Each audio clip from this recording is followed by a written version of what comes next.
Have you ever wondered what lies beyond the tourist traps in Vietnam? I'm starting my 2026 with a trip to Can Tho. It's famous for its intricate network of floating markets. We flew from Noi Bai to Can Tho Airport.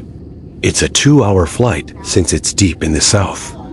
For context, Ho Chi Minh City is only about 1.5 hours from Hanoi. By the time we landed, the clock was ticking. We hopped into a crowded spot we found nearby.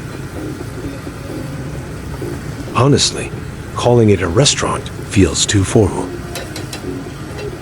These are licensed street vendors scattered everywhere across Vietnam. They'd probably contribute a massive chunk to our GDP if they were all officially counted.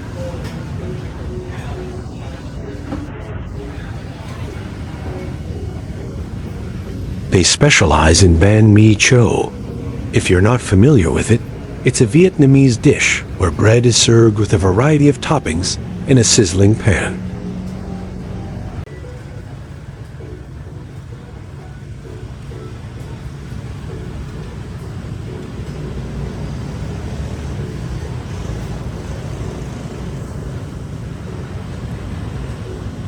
Honestly, I'm not sure I've ever eaten oysters like this anywhere.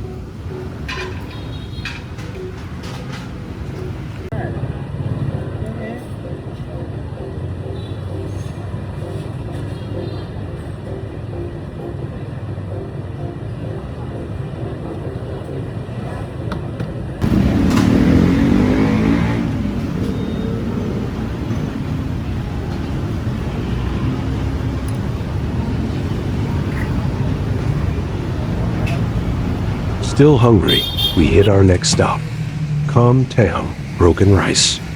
As a Vietnamese person, I grew up with this, but every region has its own soul. In the south, the food is noticeably sweeter.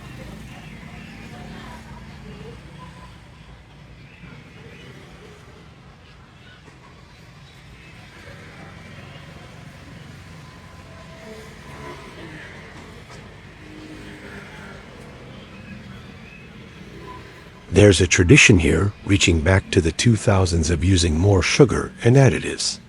It's a flavor profile that Southern people really hold on to.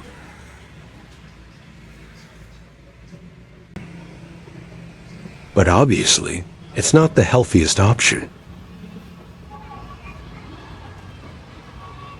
One of the best things about Can Tho is that the food is insanely cheap.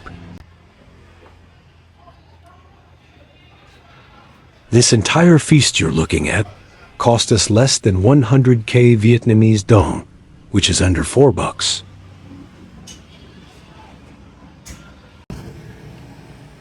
Just a metal box, some red coals, and meat on a sidewalk. Nothing crazy, but the smell of that sweet, burning fat. If your Cơm Tấm doesn't come with a cloud of sidewalk smoke, you're doing it wrong.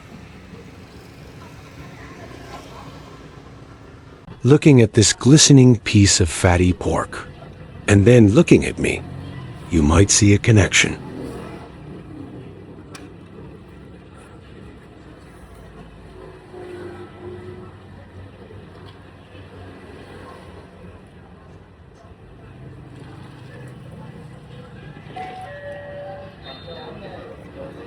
I'd recommend adding some chili.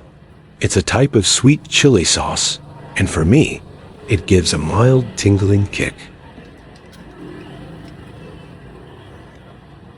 Free tea on the side too. And that ends our first day. We woke up at noon and decided to order in instead of stepping back out into the heat. Down here, the sun hits harder during the dry months. The South doesn't really have a winter, just a dry season and a rainy one, so the heat tends to linger. Dry season of Vietnam used to stretch from October to April, but climate change has cut it down to only around 4 months. Lunch was bun kim tian with crispy roast pork, paired with a glass of mung bean and pennyworth juice. Bun Kim Tan carries a slightly bolder flavor, though it remains close to Bun Cha, which is more familiar within Hanoi.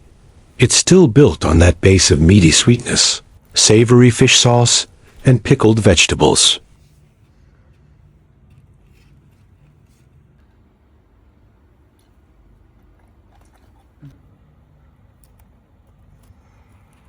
This one is similar to Cantonese-style roast pork. What sets the Vietnamese version apart is the complex marinade, featuring a signature blend of 5-spice and rose wine. Done with the food, we turned our attention to the ancient architecture. This is Binh Thuy Ancient House. It's the living proof that the French colonized our country back in the 1800s. The structure of this whole area is a blend between traditional Vietnamese house structures and a Western touch, as you can see at the rows surrounding the estate.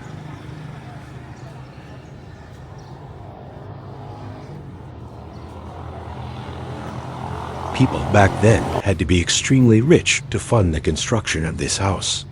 I heard the first owners were merchants.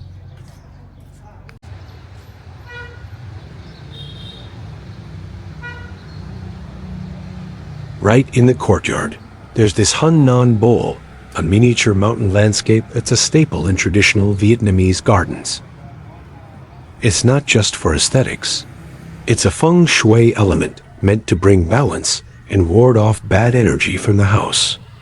These tiny pagodas perched on the rocks aren't just toys. They represent the human spirit in the middle of vast nature. It's a reminder that no matter how big the world is, there's always a place for quiet reflection. Much like how I prefer observing what's around me when I travel rather than staring at my phone. It gives me space to reflect on past decisions. This corner is a tribute to the 1992 film, The Lover, Lament. The house was the main filming location, and those signatures on the wall are actually from the director, Jean-Jacques Annaud, thanking the family back in 1990.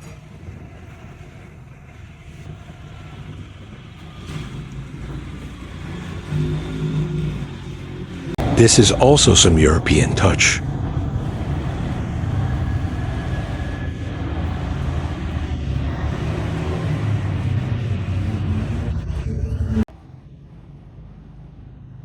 Even though it's a national heritage site, it feels less like a museum and more like a curated sanctuary of a worldly collector.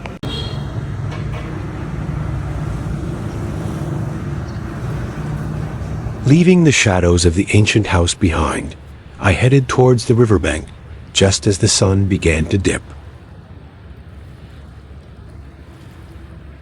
This is the Can Tho Bridge, the gateway to the Mekong Delta.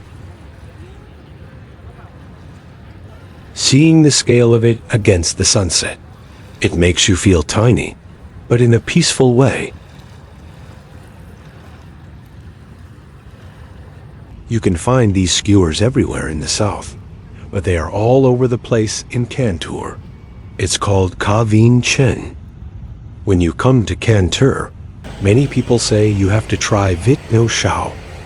They serve duck simmered in fermented bean curd, known as Chao.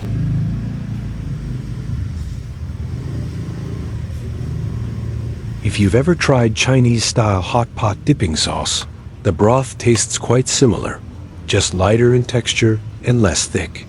It carries a rich, nutty flavor, almost like peanut butter, balanced with a gentle sweetness and savory depth.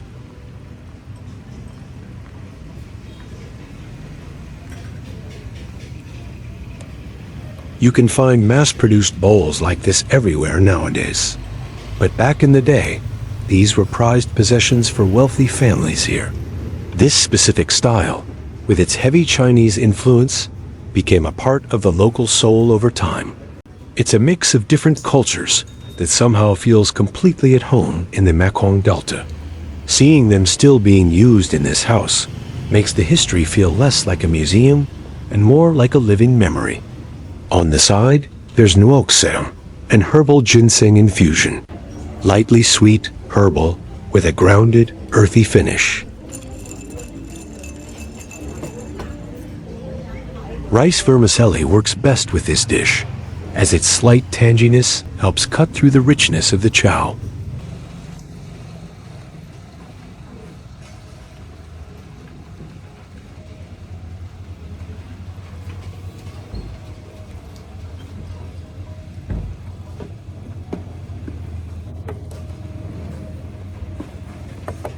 Even though the duck is already simmered in fermented bean curd, it's still dipped into a thicker chow sauce on the side.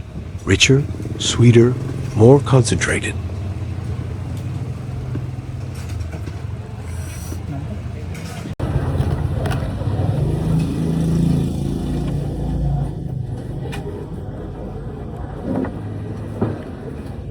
The pot looks like a lot on camera, but honestly, for us, it was a bit small. Fair enough though, because this whole setup, including drinks, was only 195k Vietnamese dong. Pretty cheap for a hot pot meal.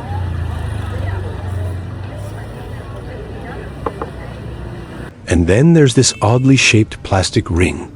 Turns out it's just the lid of a tissue box. After that, we just took a walk around Ninh Wharf.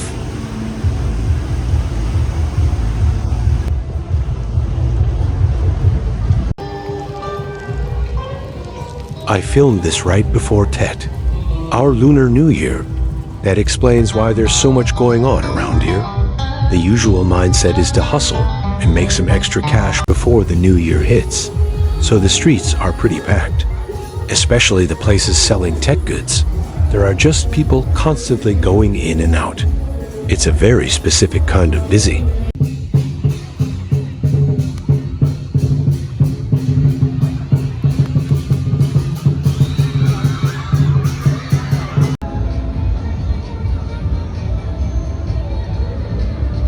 I didn't end the night just yet. I grabbed one last meal. Some char siu sticky rice.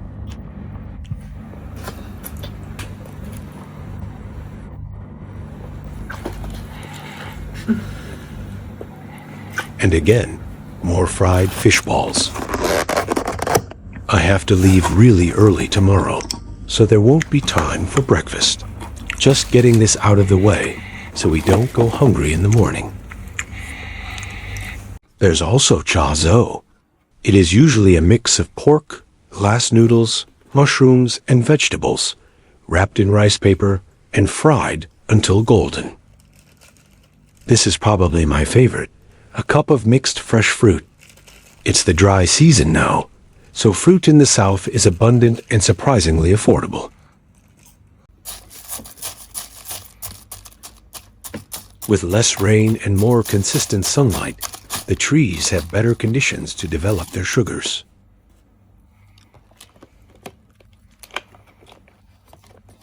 There wasn't a proper bowl or a sturdy spoon, so I closed the lid and shook it to mix everything. The condensed milk and fresh milk were sitting at the bottom.